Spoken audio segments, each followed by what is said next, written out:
You want to do some theme music really quick? Welcome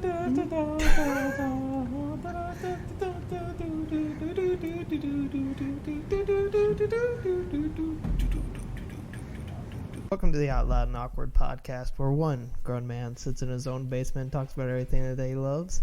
I am your host, Richard, and tonight with me, I have a special guest. This is where you say your name. You do this every time. I thought you were gonna say it. No, I need you to. You had to say it. That's the good part about. Actually, I do. I said Collins last time, so I guess I could have said yours, but it's fine. Everything's fine. Okay. Jeez.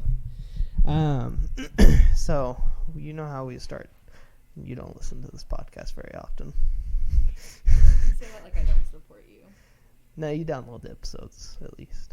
And usually I can hear you from upstairs. So I just you get the behind the scenes. Gotcha. But we normally talk about what we've been up to for the week, what we've been watching, reading, stuff like that. So for me, geez Louise, that the dog will not just sit down. I know for me, I've been watching a lot of different stuff because I've been on the new bi-weekly schedule now. I've done and watched a lot of different things. So obviously reading-wise, I've still been keeping up on One Piece, Black Clover, My Hero, Spy Family, all of that kind of stuff.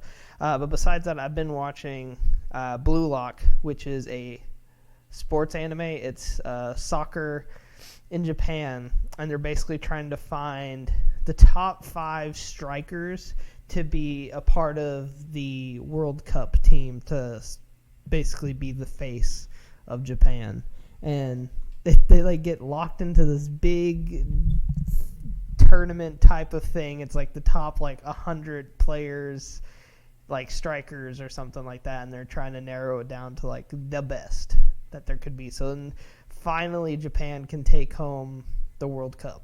And it's really interesting to watch. It reminds me a lot of Haikyuu, if anybody has watched that listens to this. And like just how intense some of the like games get. Like they get so serious when they're like losing and like they know they have to win it, and it's so interesting to watch. The animation looks crazy. Like the art style is really nice. The other show I've been watching is Vinland Saga, which is on Netflix in the US, and it's based in like the early, it's like early 1000 AD, something like that. It follows like the Vikings, and it follows this kid named Thorfinn and his dad who was Thor's, and Thor's was like the best Viking warrior that there was at one point in time. And Thorfinn, I'm not trying to spoil anything, but like he ends up having to follow this guy around, and like it follows him throughout this first arc, which is called the War Arc, which was the entire first season.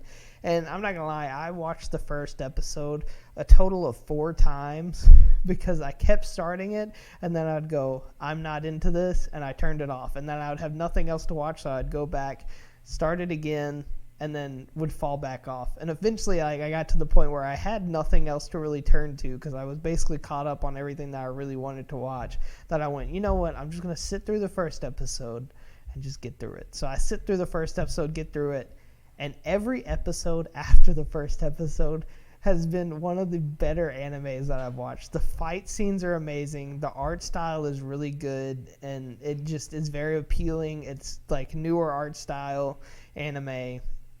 And the story is very interesting to me, but at the same time, it feels like it can kind of go back and forth. Like from what I've heard, is the next arc that they're supposed to be getting into with the second season is not as good as the War Arc, which is the first one. And so I'm kind of scared I'm not going to like it after this first season, but I'm still probably going to keep up with it, just not watching it as much as I have been. And I'm actually I think I'm on episode 20, and there's 24 episodes, and I've watched it basically the last 2-3 days or something. So I've sped through it pretty fast. But I can normally watch that kind of stuff easily. Other than that, we've been watching. This is a thing that you can say that you watched, which is The Last of Us. We've been watching the new Last of Us TV show that is on HBO Max, at least in the U.S. I think it might be on Starz in like other countries. I'm not really sure. But in the U.S., and it's based off the Naughty Dog video game, The Last of Us. And I remember going into this, and you watched me play the game, so you kind of knew certain like plot details that like unfolded. I watched you play it, and I remember that I would get upset because like if you played it without me there to watch it, because like I wanted to watch the story. I'm not a video game person. That's not something I enjoy doing, but I like to watch you play that particular game. I guess so I was excited that now I could watch the show and not have to. You know, you can speak up, right? I feel like I'm talking really loud. You're like coming through super soft. Maybe it's. Oh. Try it now. Is that better? Oh my God, that is so much better. You weren't plugged in. Oh wow, that makes me wow. So, just I hope you know that you feel loved. Okay. I feel really loved. But you can re-say what you were saying. What I was saying was I enjoyed watching you play the game. But you didn't want to play it yourself, yeah. So like now that it's a show, it's like you can enjoy. That's exactly what I wanted out of it because I really liked the story, but I had zero intention of playing it. And without like spoiling anything about it, the like way this show's obviously going to go. As of right now, it's basically followed the video game pretty much point for point for the most part. And the only things that have been added have only helped in crafting the world of The Last of Us. That it just gave us like more background on that nobody really knew. Yeah. And so like I love that they've been, especially like these early on one shots that they've been adding. Like it adds so much detail to this world that like most people, even like in the video game, they didn't explain some of that stuff. And so like seeing it like now, it's like adding all of this detail, and I'm just like, this is amazing. And like just Pedro Pascal as Joel he's really good. Like you can definitely tell that he still kind of has like that Mando from Star Wars, like because he's the Mandalorian, and like he does like certain stances, and I'm just like, that's the Mandalorian, because like he just still kind of has that because he just like at the time that I think he was doing The Last of Us, he had finished season 3 of Mandalorian, and so you can kind of still see it. But I love him as Joel in this story, and pretty soon we're going to be meeting Bill and Frank, which Frank I don't think was in the game, but Bill was. And Bill is a very unique character that you end up meeting in the game, and I loved him. And I can't wait to see, because there's a boss fight in the game when you meet Bill, like it's in like a school setting, and I can't wait to see what that like zombified clicker looks like. And that's the other thing is the makeup department. That like it looks super cool for the clickers. It's giving me like amazing. Like it looks really similar to me that like the Stranger Things. Oh yeah. Like just like the art style looks super similar. I don't know who worked on either one of them, but like it looks really similar to me. I think the only thing that I've seen so far that I was like, ugh, that they kind of added that I was like, I didn't care for it too much, and it added some, but I didn't care for it all that much. Was when Tess in the second episode. This is a spoiler if you don't want to. But in the second episode, Tess near the end ends up dying, and she's like, the zombie like comes up to her and then like kisses her on the mouth, and the bacteria like goes from his mouth to hers, and I was like, that's weird. It just felt creepy to me, and like kind of took me out of the show. I felt like it was kind of.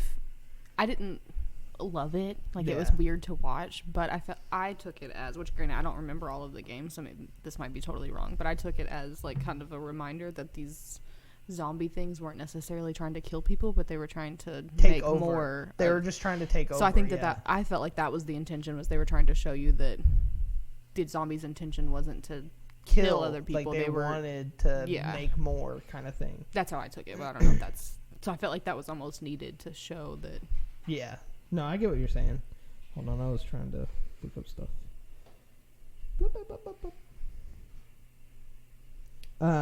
But yeah, no, I've been really enjoying The Last of Us and like what it's doing, and it's so accurate to what the video games were. And I know a lot of people say like the only good like anime or video game adaptation to like like at least movie. This is obviously a TV show. They can make the episodes feel more like the game than a movie could, and I think a lot of people have said like the only movie like video game to movie that like has really worked was like the Prince of Persia movie with what is his name? He played Mysterio in Far From Home.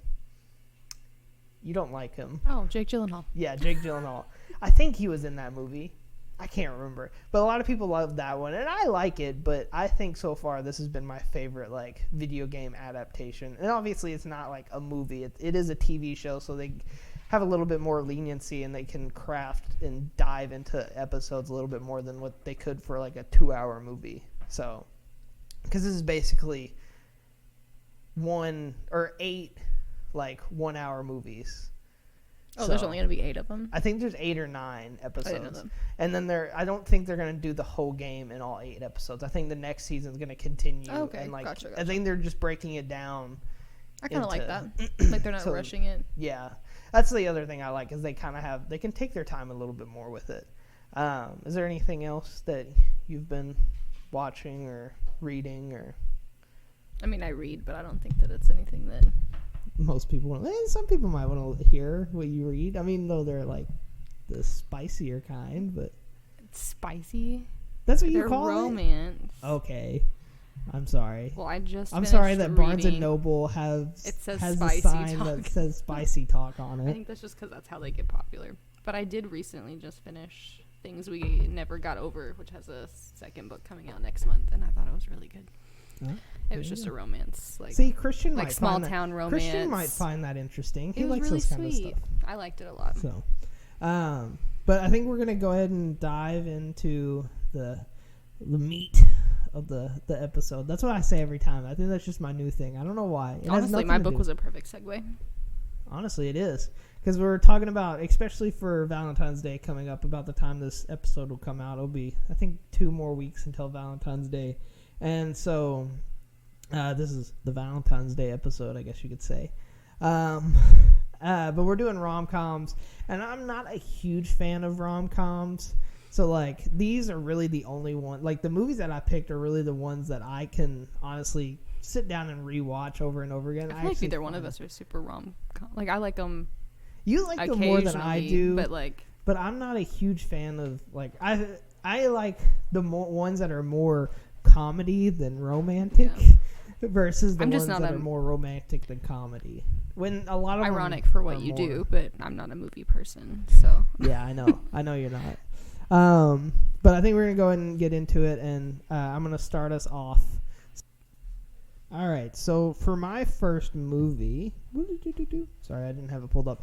I want to talk about, this is one that it came out 2008, and it's one that, I mean, I only watched it because I'm pretty sure this was after his time on How I Met Your Mother.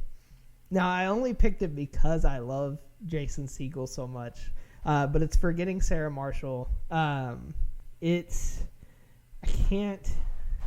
So it basically follows this guy, Jason Segel, but he plays Peter and he dates this girl named Sarah Marshall who is on this crime TV show, and he writes the music for this TV show. Like, he's always wanted to be this big musician, but she basically got him a job to write like suspenseful music on the show. Like, he's a piano player. And she ends up, it's never really said that she cheated on him, but she leaves him for another guy.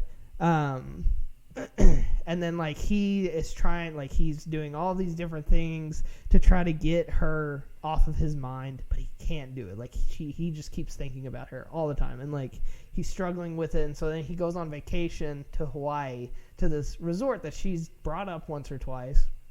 And he just goes there to try to get away. Well, it turns out that she's also at the same exact resort with the guy that she left him for.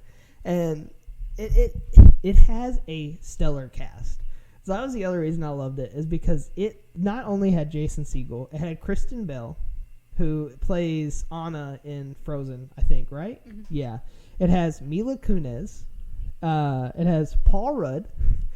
It has Russell Brand, who... he used to act a lot, and he was a comedian.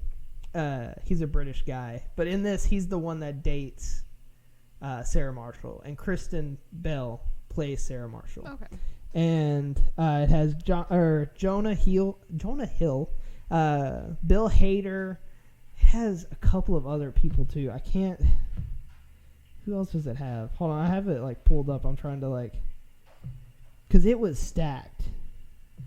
Jason Bateman, William Baldwin, it was a stellar cast. And I remember loving it when I first watched it. It's just so funny, and it cracks me up because Jason Segel's going through all this crap, and he's just trying to get away and have a good time.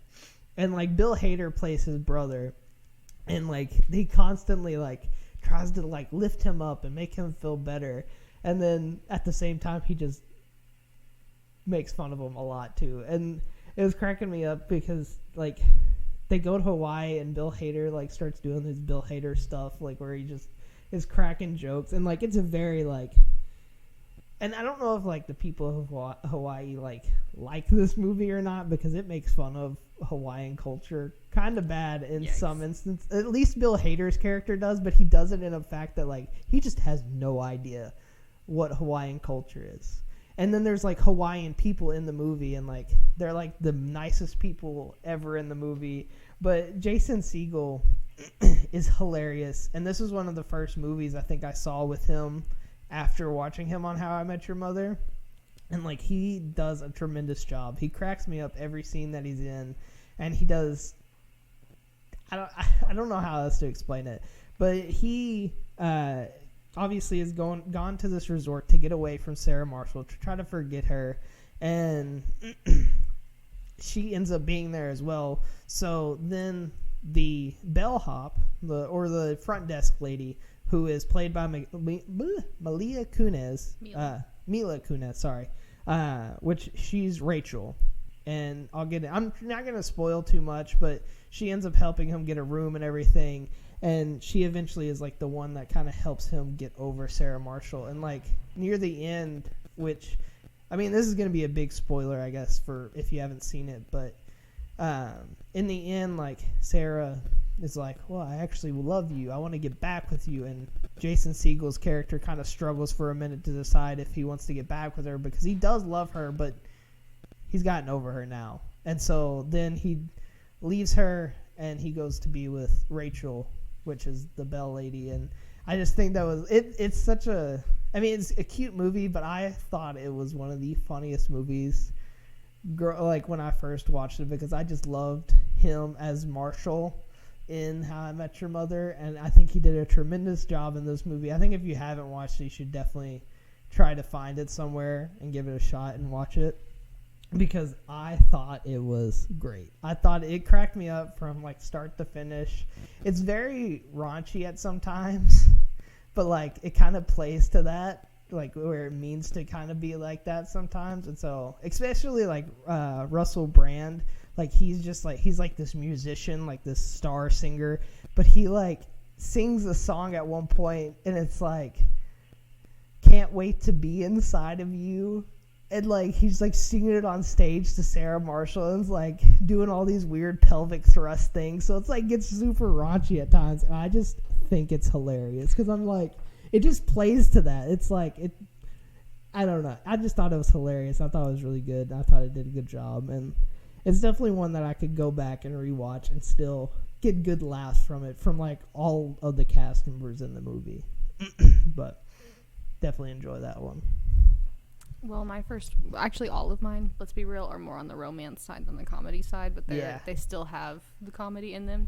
But my favorite overall rom-com ever is Life as We Know It, which is super cute, very stereotypical enemies to lovers type whatever. Yeah. And basically the plot is that you have this married couple that the girl's best friend and the guy's best friend are single. They're not with anybody, and they at the beginning try to set them up together. The married couple tries to set their friends up on a blind date, and it goes horribly wrong. They are not fit for each other. It was just a really bad first date. So you kind of have this whole like montage of them being friends and like their friends hating each other. Like the guy and the girl never want to be together, and like they're always kind of like bickering and fighting like brothers and sisters. But then the married couple has a baby, and like they're always together for this baby because they love this kid. But then the married couple dies in a car accident, and little like what these two people didn't know is that they are both listed as this child's godparents. So now they have to figure out how they're going to raise this kid together. Probably legally wouldn't work out like that in the real world, but whatever. Yeah. But they move into their friend's house and live together in order to like raise this baby, and like through all of this stuff they end up like splitting up and like, no, we'll just 50-50 raise a kid and we're not going to be together. And then eventually they do get together, but it's just so cute. And I always forget the name of this movie for whatever reason, and I always have to search it by like describing one scene, and it's I tell you about it all the time, where the little girl starts walking. Oh yeah, and then the girl is in the bathtub, and the guy is like, oh my gosh, like I don't want her to take her first steps without the girl seeing her, so he like pushes the baby down, and the baby starts crying, and they're like, oh my gosh, you traumatized her, she's never gonna walk again. But yeah, I remember you telling me that. It's just a real like classic enemies to lovers situation, and I love it. But yeah. Is that all you have to say about it? This is one that I haven't watched, but you always bring it up. I haven't watched it yet. It's like my comfort movie. Like I watch it all the time. You know, I just thought of one that I don't know if it's on your list or not. But the Playbook, Silver Linings Playbook? Oh yeah, no, that's not that's on my one list, that like you movie. Made me watch. That this isn't on weird. my list, but like it's one that you made. That's even considered a romance, if I'm being honest, because it's like not? Super weird. It's got Jennifer Lawrence in it. Yeah, and Bradley Cooper. And it deals with it. It's like trauma, like mental trauma. And super good movie. I thought it might be a rom-com, but it might not. It may not funny. be. But it's one that you made me watch, and I enjoyed it. So yeah, that one's good. I just thought about that. I was like, I'm surprised she doesn't have that. My next one is a movie called Love Hard. It's a Netflix original. It stars. It came out in 2001. It's like a Christmas movie. 2001. Or. I was like, no, 2021. There you go. Sorry about that. It stars Nina Dobrev. I don't know if that's how I pronounce her name. And then Jimmy O Yang. And they basically play these lovers who met via a dating website. It's like a catfish. Yeah, it's pretty much a catfish situation because she lives in LA and basically helps this like company writing blogs or something. I can't remember exactly. And as she's talking to this guy, and she's loving talking to this guy. He's like awesome, and like he sends her all these pictures and everything like that. And so she then flies to, I don't know where he lives in the movie, but it's like across the country. Like, yeah, it's a long pretty way. far. And like she goes there to surprise him for Christmas. Well, it turns out that the guy that she thought she was talking to was not the same dude. All this stuff, like the interaction that they had between each other was like based on this guy, but the pictures were a different guy. And he doesn't like, his job wasn't the same, and he like in real life lived with his parents. And he like lived with his parents like in a basement. And he was like really making himself out to be some kind of something that he cool wasn't. Guy, yeah, and he's definitely not. And it's like super cute. Obviously, it starts out and you're like, wow. This guy, I can't believe he would do that. But then, like, as she's there, like, she meets the guy who's in the photos. And so now, because the family knows she's there, and they knew that he was talking to her, they have to fake this relationship, at least through Christmas, until she can leave again. But while she's there, he's going to try to help her, like Jimmy Yang's character, who is Josh. Josh is going to try to help her get together with the guy in the photos. Yeah, the real guy. Yeah, the real guy. And then, like, it starts going, and, like, they start getting this, like, connection going, and it's super cute. It's a Christmas movie, and it's called Love Hard because his favorite movie, or romantic movie, Christmas movie, yeah, that's what it is Love Actually. No, his is Die Hard. No. Right? Oh, his is Love Actually. Hers is Die Hard. Yeah. And then they have that argument. He goes, "Look, Die Hard's not a Christmas movie," which everybody always has is Die Hard. A Christmas movie. I don't care. And so, like, they have, like, that argument, and they start, like, growing this bond, and it's like super cool to see it over like the course of the movie. And like Jimmy O Yang, he is like this stellar stand-up comedian. I don't know if you've ever seen any of his stand-up comedy. I think he is hilarious. I really do like him in this movie though. And like he does a great job. And like he isn't obviously like like he's not like a great looking guy, but he's not bad looking by any means. And like he's hilarious in this. And he's basically winning her over by being who he generally is. Like he is this kind of like the guy she was talking to was him. It just didn't look like him. Yeah. And she starts to realize that over time that she was in love with him, but liked the image more than him itself. And like, and there's this kind of like this whole thing about or his brother comes in and like.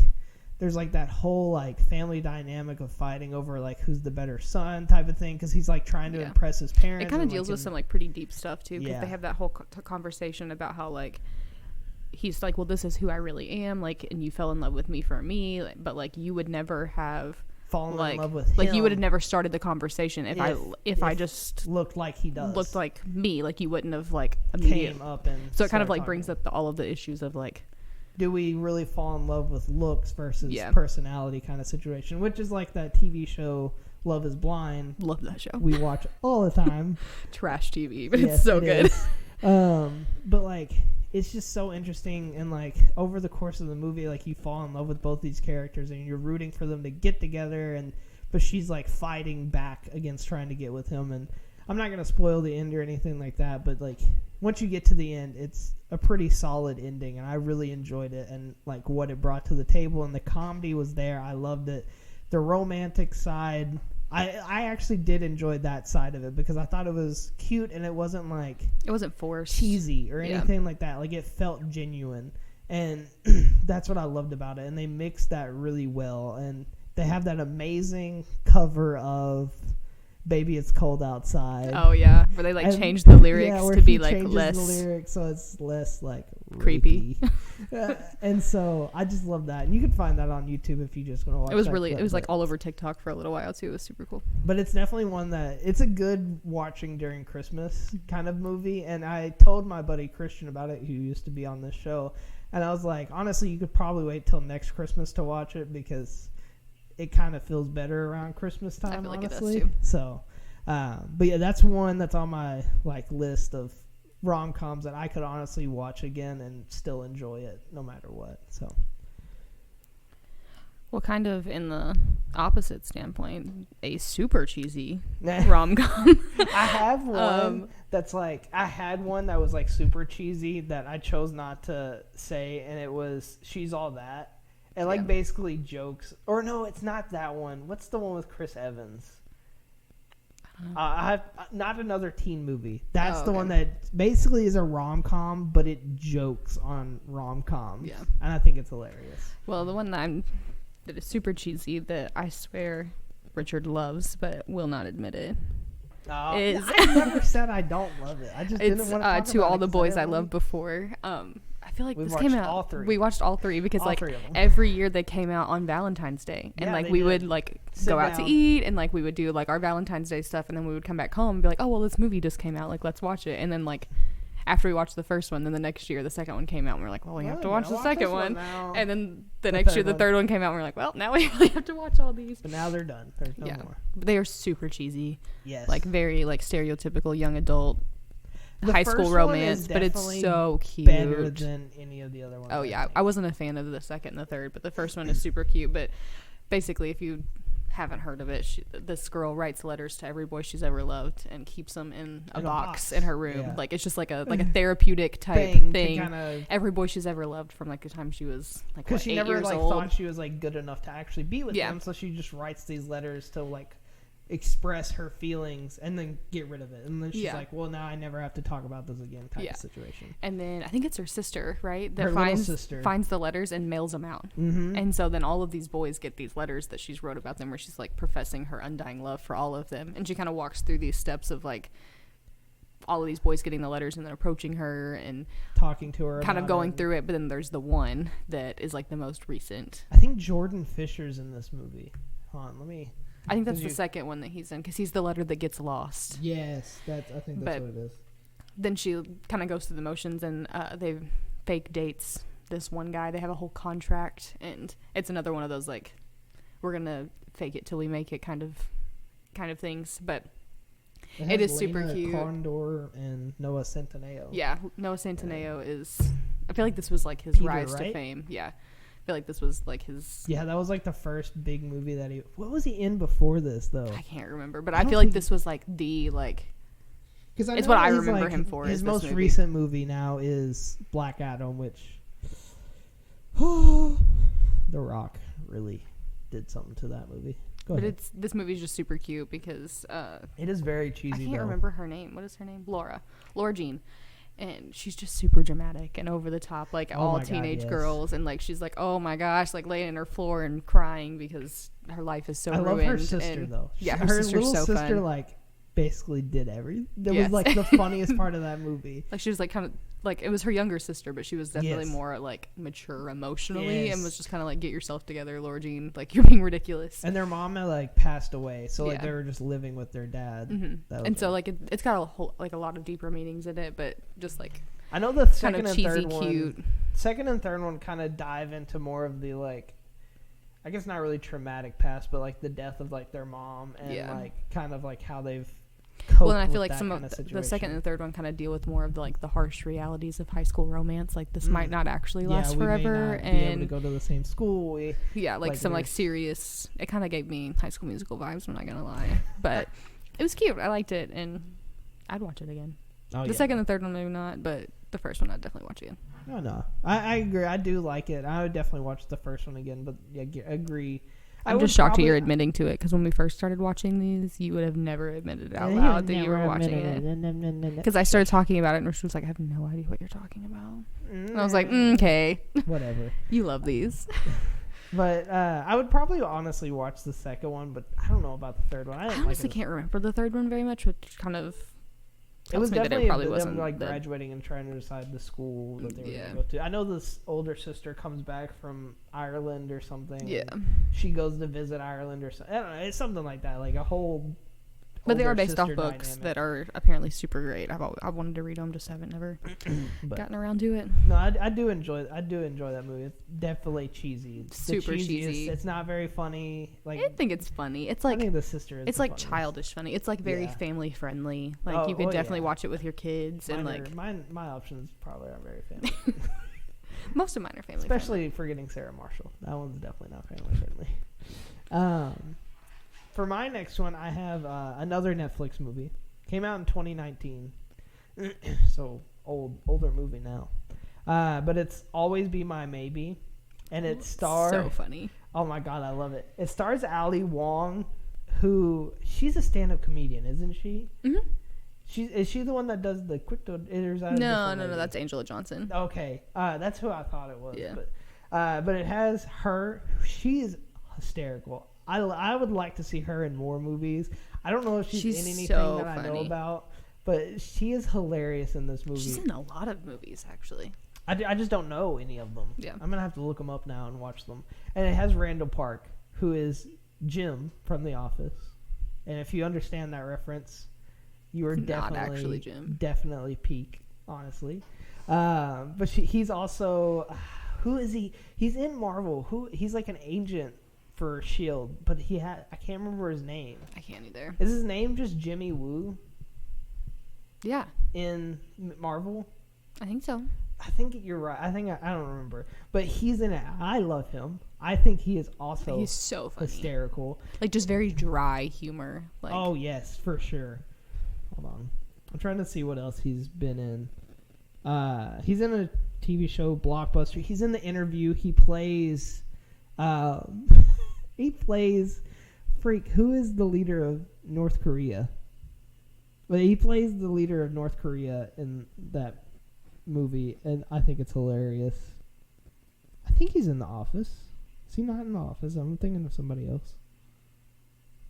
No, he's in The Office. Gosh, he's in a lot of romantic comedy movies that I've loved. But he's in it. It has the Keanu Reeves in it, which is hysterical that he shows up in that movie. I thought and that was he plays Keanu Reeves, he right? plays Keanu Reeves, yeah. But basically, it's these two childhood like sweethearts who had like this falling out like after high school or something like that, and they just didn't talk. It wasn't really a falling out. It's like she moves on to be like a chef, right? And then he stays home. Like it's just kind of like they grew apart. He wants to really be like a singer, like a musician or something. And like it's been like 15 years or something like that, and they finally reconnect. And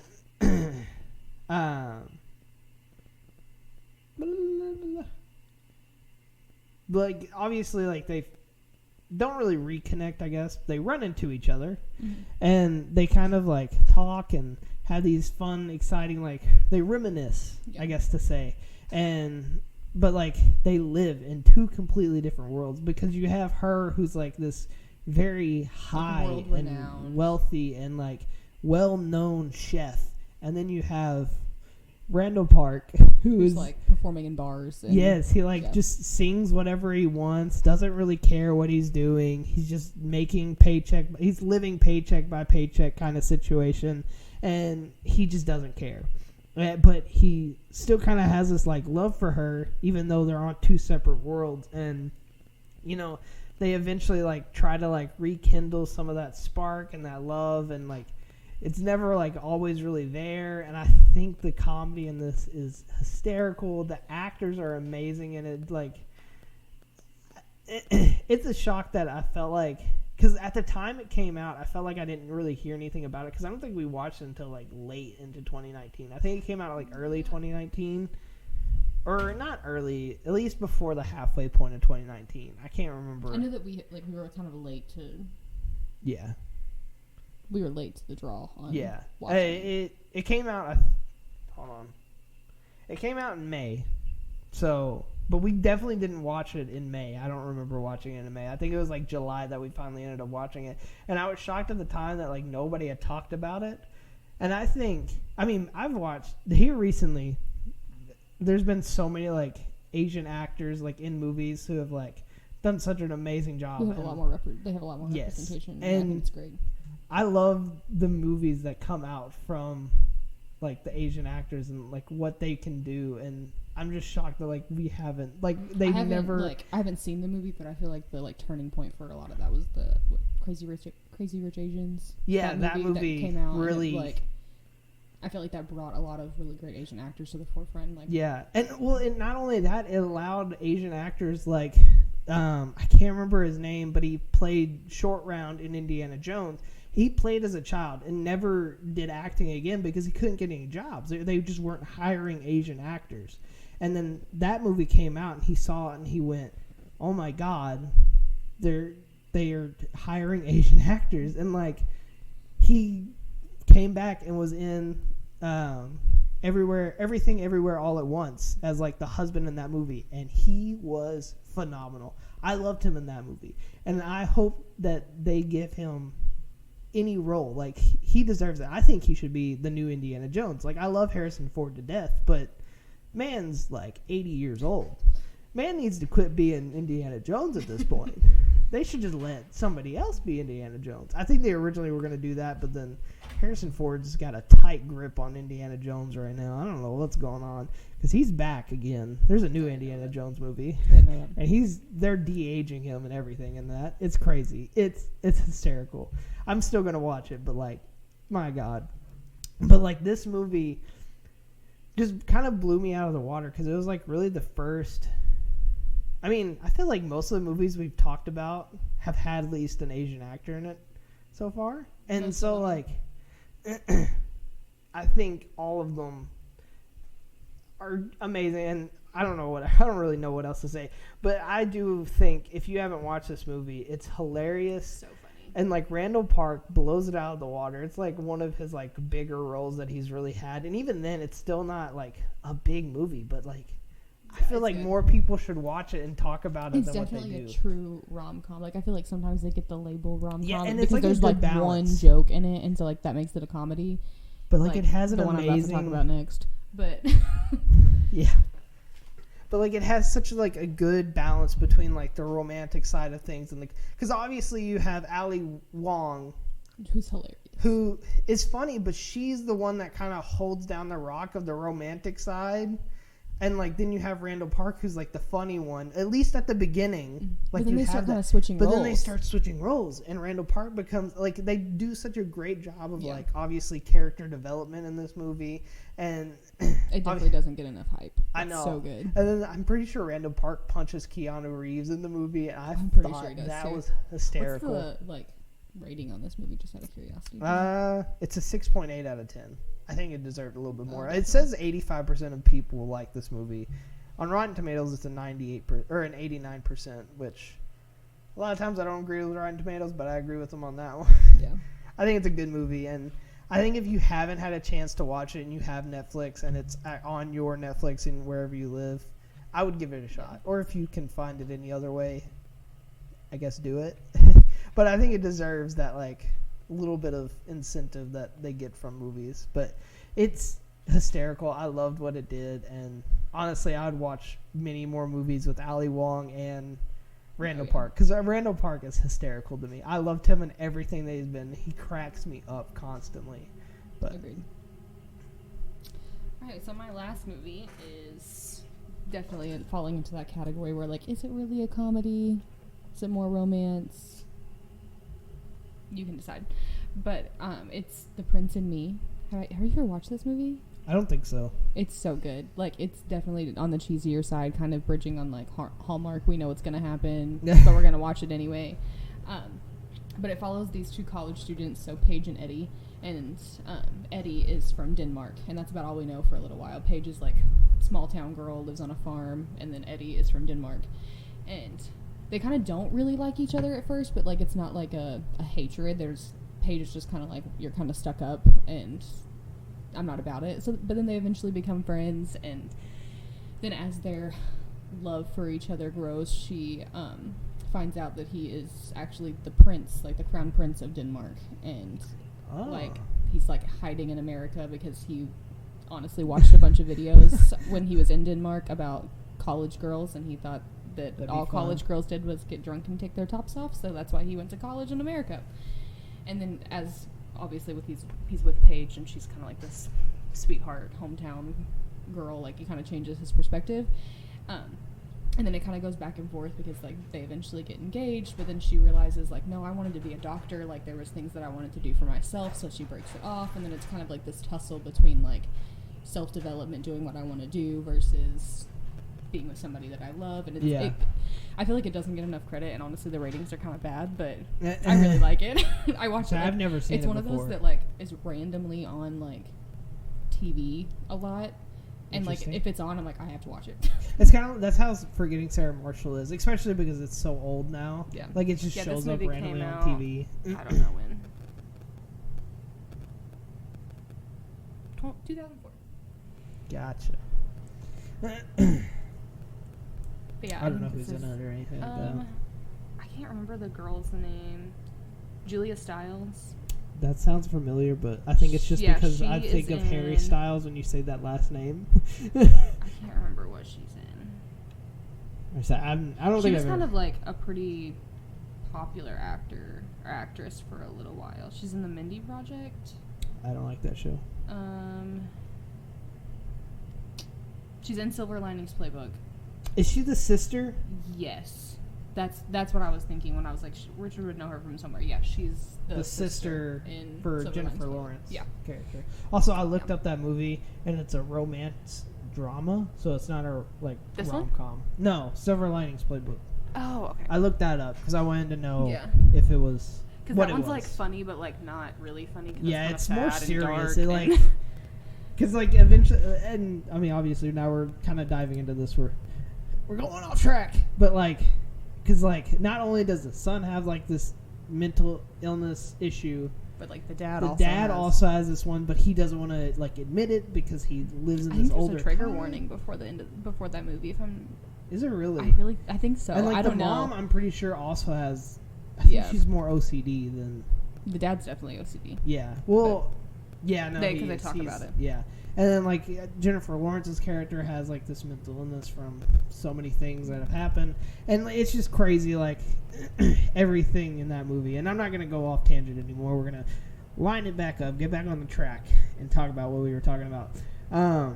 But like I said at the beginning of this, I'm not like a huge fan of rom-coms. I do enjoy them from time to time, but I think rom-coms are better than just straight romances. yeah, I can agree to that. Because I'm not a huge fan of just like straight romantic comedies but I also or feel romance movies. I really can't think of any romance movies that aren't rom-coms. Yeah. You know what I mean? Like I feel like everything. Well, what tries is to be is funny. it? I mean, I guess that one, Silver Linings Playbook, isn't technically a comedy, but Oh yeah. But like, well, I'm thinking of like, what's the rich Gray? What's the rich guy whose last name is Gray? 50 Shades of Grey. 50 Shades of Grey. Like that is Yeah. considered a I guess, romantic yeah. movie. That's not rom-com though. I don't really enjoy that movie either because I make fun of it the whole entire time I watch that movie. It is the funniest movie to me to watch. I feel like because it's like the I adult version roast. of Twilight, where like Well, it is. it literally is. Like, it's literally a Twilight fan fiction, but, like, where, like, people, like, our age will watch Twilight and sit back, or I might be, like, stepping on toes, because some people really love Twilight, like, die hard. But, like, Christian's going to come at your throat. We sit back and watch it and laugh, even though it's not funny. Like, Oh, I laugh at Twilight and all make the time, fun of too. it, and, like, that's where we get our enjoyment. I feel like older people can probably do the same thing with 50 Shades. Like, they can sit back and make fun of it. Maybe they don't. Maybe they love it. I make fun of 50 Shades of Grey. Like, I think it's hilarious. I can make fun of it all day because I just think it's so dramatic and sometimes. But yeah, no, these are definitely ones that I can like sit back and rewatch. And like I probably wouldn't like watch them on repeat like every single month or anything. But like if I see it on TV as I'm like passing through, I'm like, I'm kind of. if we're trying to, like, have it, Just have, like, like, a end chill a night. date night and want Yeah. to watch a cute movie, like, then we would probably watch one of these Yeah. kind of situations. And like I don't think there's very many that I particularly love, but there are ones that I enjoy because I don't love rom-coms, but I enjoy them for what they are. They give me good chuckles. If they can make me laugh, then I'm probably gonna like it. But it's the romantic side that sometimes I'm you like, have to have a good mix. "Dang, Like, I they're feel like doing a lot of times this." rom-coms are romance heavy, Oh yes, and that's why I love Not Another Teen Movie. It's not really considered a rom-com. It's considered a comedy, but it's joking on the fact that Yeah. there's a lot of romantic comedies that like play way too heavy into the romance side, but they are considered rom-coms, but there's like not that much comedy in it. And Yeah. so they kind of comedy heavy that with like little bits of romance. Yeah. It's basically the opposite side of She's All That. It literally is She's All That, but here's a funny version of it. And I enjoy it. I think it's hilarious to watch. It has Chris Evans in it, and Yeah. he's butt naked in one scene, and I love it. Oh, I'm sure people love that. Because it was before he was Human Torch. He was young still. He was lean. Lean. But if there's any romantic comedies that you guys like that we missed, make sure you email I'm sure me. we did. Yeah, we probably did. Most likely. We only listed 3 each. We're so. not rom-com people. No, we're not. Make sure you email me at OutLoud&Awkward or OutLoud&Awkward at gmail.com. Sorry, I don't know why I was talking like that. Make sure you follow my socials to stay updated on what's going on and everything. And that is OutLoud, and that's an ampersand, awkward, on Instagram and Twitter. Make sure you check out the YouTube channel. I've been posting our episodes up on there if you'd rather check them out on YouTube instead of on whatever podcast you're listening to. I don't think there's anything else. Probably missing something. Obviously, I'm doing bi-weekly now instead of weekly stuff. Hopefully I can talk about more The Last of Us, as hopefully that lines up so that I can talk Do I about get it. to come back for that Yeah, one? you can come back for that. Cool. I plan on doing some more Star Wars stuff. There's some anime movies that are coming out. Don't worry, you don't wanna be you don't on have this. to come on to it. I'm going to force Christian to come on and talk about Star Wars. I'm sure Because he he'll love loves that. it. No. Probably Colin, honestly. There's a lot of movies coming out that I really enjoy that I'm excited to see. Like the new Evil Dead movie. What? Quantum Mania? Oh my gosh, yes. Quantum Mania coming out 2 weeks. Is it really? I think so. It's in February. I can't remember exactly what day. But we may talk about that if I get a chance to. I don't know if we'll I line love up with Paul the Rudd. uploads. I know you do. Paul Rudd and She's All That, and Forgetting Sarah Marshall. I know you said that, and I'm like, wow, now I'm going to have to watch the it. surfer guy who says you know, I always say when life gives you lemons, you say fuck the lemons and go do something. I can't remember exactly what he says. Now I'm going to have to watch it just for Paul Rudd. I'm not gonna. I'll show you the clip after. Okay. I'll show you the clip after. It's funny. I'm surprised you haven't seen it on TikTok or something. I see it all the time. But yeah, I hope you all did enjoy. If you did, make sure you subscribe, download those episodes, leave a 5-star or leave a 1 to 5-star review, whatever you want. Preferably 5. No, preferably 1 star. Anything helps, honestly. It helps the algorithm. It just will probably not send out to very many people if it's 1 star. But if you do enjoy it, just leave a review on your podcast choice. And I will catch you guys in the next one. Peace out, everybody.